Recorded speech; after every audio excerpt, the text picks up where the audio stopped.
I'm joined by Noble Helium Chairman Sean Scott and CEO co-founder Justin Wood.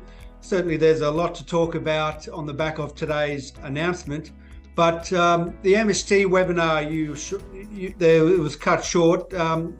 This is something you wanted to report on that? Apologies for people who tuned in for that. We got cut off a bit early, and there's certainly a lot of questions that have come in that we now have access to, and we will use this opportunity now to answer those questions for you. But going back to today's announcement, it certainly was very positive. The system that's developing at North Rukwa is turning out to be larger than you could have expected. Yeah, Gareth, it's very, very, very positive results from our maiden drilling program.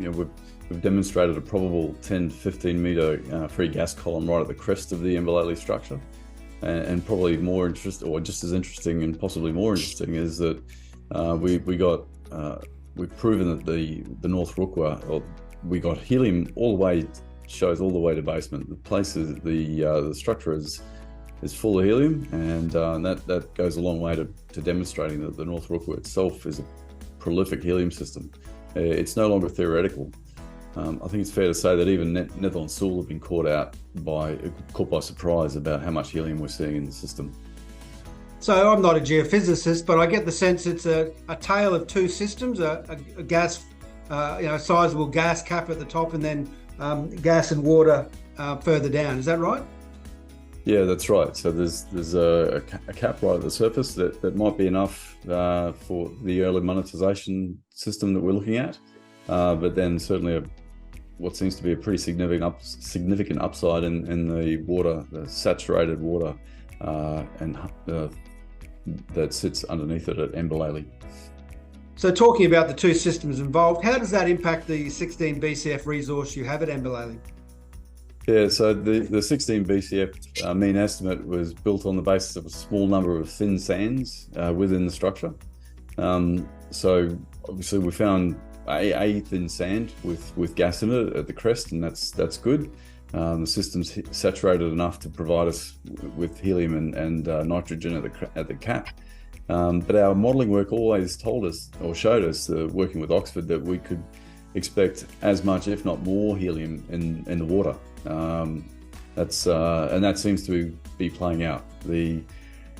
It's quite clear that we'll need to, we've seen 2 to 3% helium exsolving from gas in the gas that's exsolved just in the small sample that we've brought to surface. We're obviously going to need to redo the Mbalele resource number. That 16 BCF has not gone away, and in fact it even opens it up. The system could be significantly bigger than we expected. We're just going to need a different production system, and I think we have the know-how certainly to extract that economically, but we're working on that. Remember that helium is extremely valuable. You don't need much to make this work. We don't need much to make this work economically. So what production systems are you looking at to bring this prolific helium system to surface? Yeah, so it's likely to be a bit of a hybrid. So we've obviously got the gas cap at surface. We'll go back and test that and get a proper sample from it in the coming months, and that could well underpin or form the basis for a commercialization project. But then we're in the water that sits underneath it all the way down to basement. We'll be leveraging the know-how within the Queensland coal seam gas industry here, and working with the University of Queensland, who are effectively the research arm of the coal seam gas industry here, to do it smarter.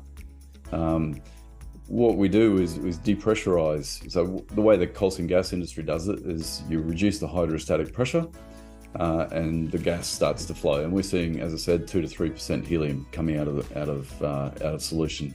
Relies on that helium concentration for economics, and also the fluid flow rates. So we know that it works mechanically. The physics of it are robust.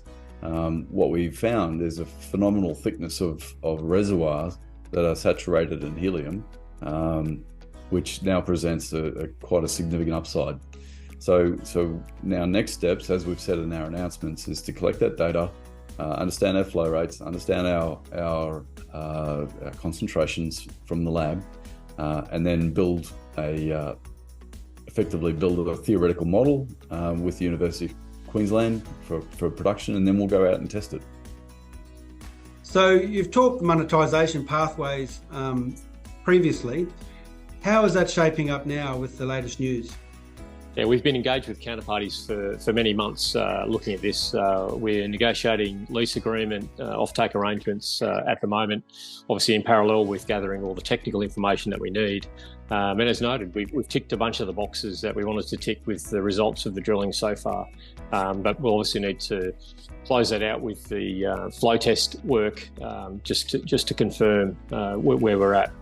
And I guess as noted and as Justin said, we only need 0.2 BCF per annum of gas, so 2 BCF for a 10-year contract. You know, that's a very small amount and very achievable with the information that we've got to hand already.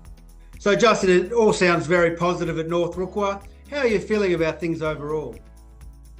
Yeah, thanks, Gareth. I'm feeling elated, really, and satisfied. We set out to prove that the North Rukwa is a prolific helium system, and I think we've done that. I think we've hit it out of the park. You know, you can't find helium if it's not already there, and we've found it in spades. You know, we've got nitrogen and helium so saturated that it's forming a gas cap right at the crest of the structure, and then as we drill down, we've seen, you know, gas bubbling out through the system, clearly saturated. And look forward to now applying this technology that we're pretty confident we'll be able to use to commercialise that.